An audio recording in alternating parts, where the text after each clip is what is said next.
Sud Radio, le grand matin week-end, 6h-10h, Maxime Liédo. Très heureux d'inaugurer ce nouveau rendez-vous à 8h51 en direct sur Sud Radio, les coulisses du chef. Bonjour Frédéric Vardon.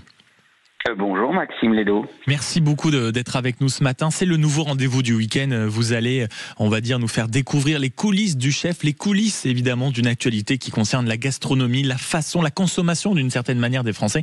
Et ce matin, vous vouliez quand même vous arrêter, mon chef, sur le Mercosur. Ça dit quelque chose?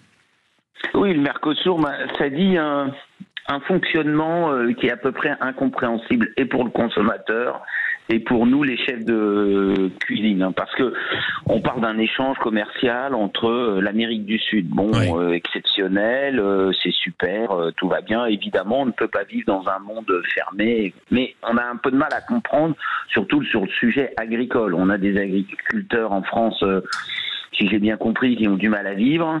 Si j'ai bien compris, on est en crise agricole. Si je comprends bien, on a X milliers de fermes qui disparaissent tous les ans. Oui. Et j'ai du mal à comprendre qu'on importe des produits qui ne sont pas soumis aux mêmes règles. Et pour nous, ça va devenir assez compliqué de pouvoir être certain de ce que l'on propose dans les assiettes de nos clients. Bah oui. Ce qui est aussi un peu bizarre, c'est que tout le monde râle sur le Mercosur. Moi, je suis pas là pour râler sur le Mercosur. Je suis là pour essayer de comprendre. Et le Mercosur, un petit peu, il est quand même déjà un peu en France, parce que si on regarde bien, en France, on a grosso modo chaque année entre 800 000 et 900 000 veaux mâles. Alors plutôt du broutard, plutôt du charolais, soyons clairs et assez précis, qui partent en Italie pour être engraissés dans la plaine du Pô, et environ 90% de ces broutards reviennent en France. Alors soit en produits transformés, soit vivants pour repasser quelque temps en France et après être abattus, peut-être même sous le label veau français. Ça, on sait pas trop, quand même. Ça, on sait pas trop. Donc, il y a un moment donné, comment on peut imaginer qu'on n'arrive pas, nous déjà, dans notre propre pays, sur le système du veau, à engraisser nos propres veaux? C'est une question que je pose. Pourquoi on n'y arrive pas? C'est quand même assez intéressant. Oui, c'est-à-dire qu'on va critiquer un système, on va dire, à une échelle planétaire, alors que nous, déjà, notre petite échelle du territoire, de ce que vous nous dites, entre, en réalité, la France et l'Italie, là, forcément, déjà, on a du mal à le contrôler.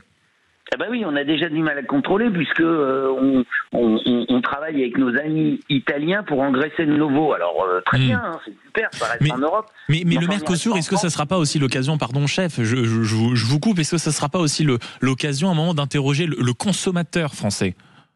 Le consommateur français, d'abord, il doit se poser la question tous les jours, parce que l'entrecôte de 250 grammes qui arrive, qui est tendre, qui est belle et qui est, selon la cuisson demandée, très bonne et qui convient très bien, il faut quand même savoir que dans une grande partie de toutes les plus grandes brasseries, c'est de l'entrecôte qui vient de Pologne. Alors j'ai rien contre le polonais, j'ai rien contre le bœuf polonais, c'est pas le sujet. Mais il faut aussi qu'on arrête de penser que tout est français et que tout fonctionne très bien. Non, ça fonctionne pas très bien. Et aujourd'hui, il y a un prix de la viande qui dépasse l'entendement. Depuis le début janvier, on a dû augmenter entre 20 et 25% le prix de la viande. Aujourd'hui, pour nous restaurateurs, le prix d'une entrecôte piécée polonaise, c'est 35,90 € le kilo à peu près, entre 32 et 35 €. Donc ce qui devient tout très cher. Donc j'ai du mal à comprendre comment est-ce possible qu'on arrive à faire des accords qui, déjà à la base, ne respectent pas les mêmes normes que l'on impose à nos propres éleveurs. Mais l'absence, en effet, de mêmes normes, chef, et surtout, en effet, peut-être, à un moment, c'est ce que vous demandez, une prise de responsabilité de la part du consommateur, notamment quand il demande une entrecôte au restaurant. Au bout d'un moment, forcément, il faut peut-être aussi s'interroger sur la qualité, sur l'origine. Merci beaucoup, Frédéric Vardon, le chef, pour les coulisses du chef qu'on retrouve désormais tous les week-ends. Je rappelle que vous êtes le chef et le propriétaire du Café Max et du 39 à Paris. Merci beaucoup d'avoir été avec nous et belle matinée.